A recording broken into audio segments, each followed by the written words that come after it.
7 responsibilities of a CEO in the 21st century. Wow. Number 1, set the direction.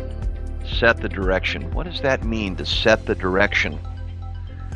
I think it starts with, as a leader, you really listening. Yeah, it's not pushing a vision onto people. It's not taking your idea into selling it and convincing people why they should do it. It's about creating an outcome that is worthy of commitment, that makes people consider themselves. What do I mean by that? Well, part of what we express when we co-create an outcome, a vision, together, is we not only contribute to the vision of what we want because it matters to us and we want it for the sake of it, but we also embolden and grow our sense of self. And the idea is that whatever that vision draws forth is a finer version of ourselves, because the secret weapon of leadership is the self, not the little self, the one from the past, but a vision calls our capital S self, our higher, most essential, authentic self, the dormant self that lies in wait, that's ready for the call. And I think what the CEO is the trigger for, the usher for, the convener of, is tapping into the energy, the spiritual commitment, the spiritual punch that originates from conceiving of a dream, of a future that we seek to create. So the question always becomes, what do we want to create? And it's not a fixed question where we say, okay, we got it. All right, now let's go laminate that idea. No, we're creating space for reflection and learning. And that becomes a mainframe. So our business isn't designed as a tool or a vehicle for creating that future by reaction, by removing the unwanted circumstances. If you listen to the meetings that you're having, how much of it is problem solving? That's not setting the direction. That's removing an unwanted circumstance. That's not organizing action or improving capacity, or that's not architecture. That's demolition. That's not setting the direction. That's just identifying what screams the loudest and putting out a fire. And when you do it, you become an arsonist, because you neglect all the other sides of what you could do by generating in a creative orientation. And I think the organization today, one of the biggest plaguing obstacles is the 700-pound gorilla. We're always tempted by the whirlwind. Tyranny of the urgent is the enemy. It inspires fear. It gets us to get off track, pull over, forget what we're after, forget the North Star or the anchor of the vision. We get into a removing and reactive orientation. And it's because the work that we do sometimes is so incessantly frenetic that we fall asleep. So the biggest enemy for the CEO is amnesia. It's memory loss. It's forgetting what matters, forgetting what's important, forgetting why we're here. What's the point? A mission is different than a value. A value is different than a vivid description. A vivid description is different than a goal.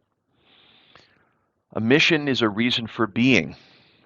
What's the point? What if we weren't here tomorrow? What would you miss about us? What would our customers miss? A value. What would we never, ever compromise? No matter what the external conditions are that would tempt us away, what would we never, ever compromise? Core values. We steer every decision, action, communication with these values. It's not a have to, it's a get to. And what's our ideal company? What do we want to create? How do we want the competition to see us? How do we want to handle good and bad times? What do we want to be offering? What's our client experience?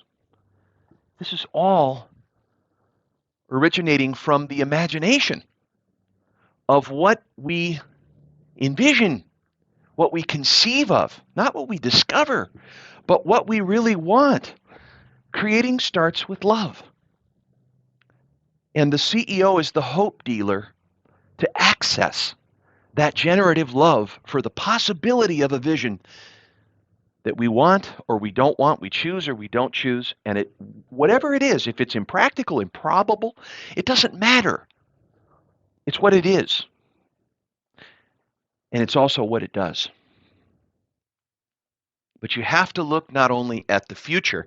The CEO has to build an atmosphere of consent. And by doing so, we treat each other as partners. This isn't parenting. It's not patriarchal. It's not that the CEO knows the answers and other people don't. People are seen as adults. They're treated as adults, and how we treat them is how we see them, and how we treat them is who they become. How do you, the CEO, see employees? Do you see them as working as like workers or helping hands? Do you see them as family? Do you see them as friends? Maybe you see them as enemies, takers. Maybe you think they have their own agenda. They don't care.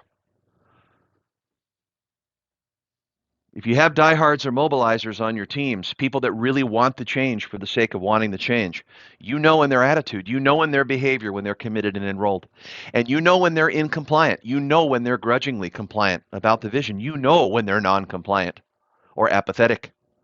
You can see it.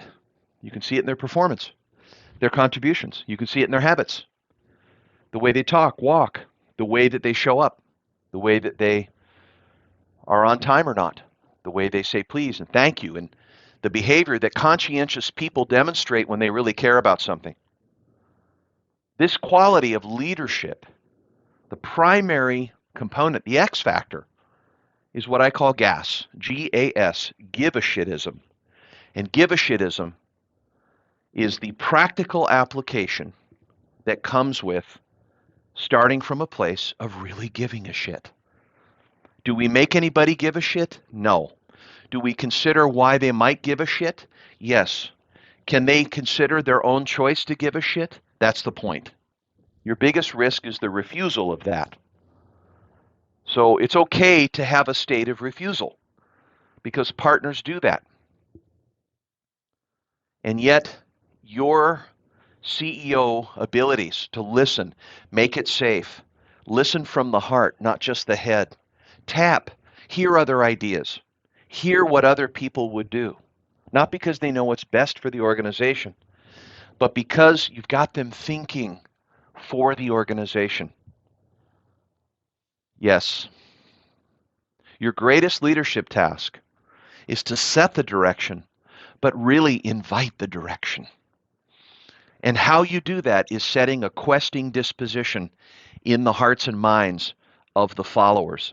You got to have a leader for a follower. You got to have a follower for a leader. They go together. They're symbiotic. Not everyone is going to follow you.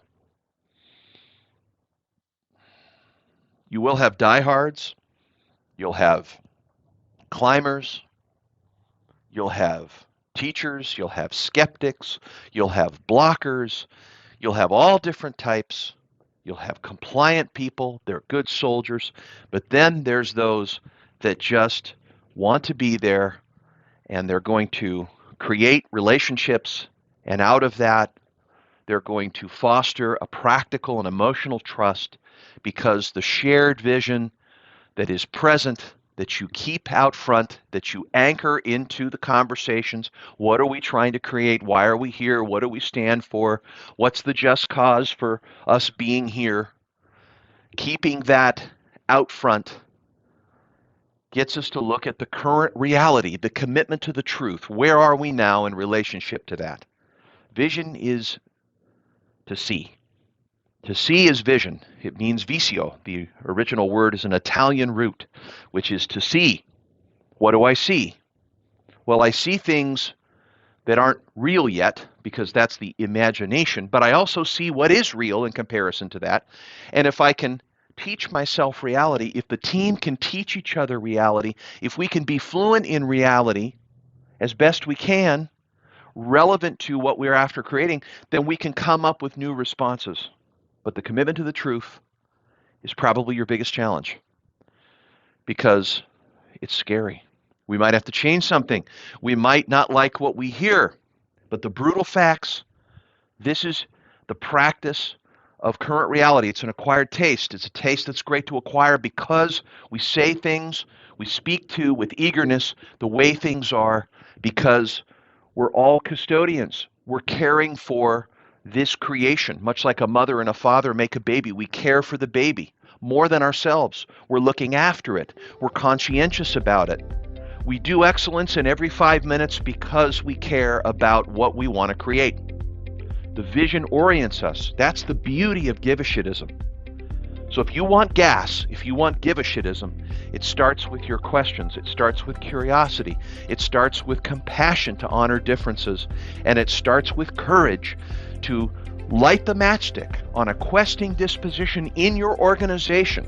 It doesn't matter where you've been or where the circumstances are. You are the predominant creative force. You can lead your business with this out front. And it's the greatest source of innovation and optimization and value creation there is. It will shape relationships, and it will be the single most important instrument setting the direction to, I think, your career as a CEO.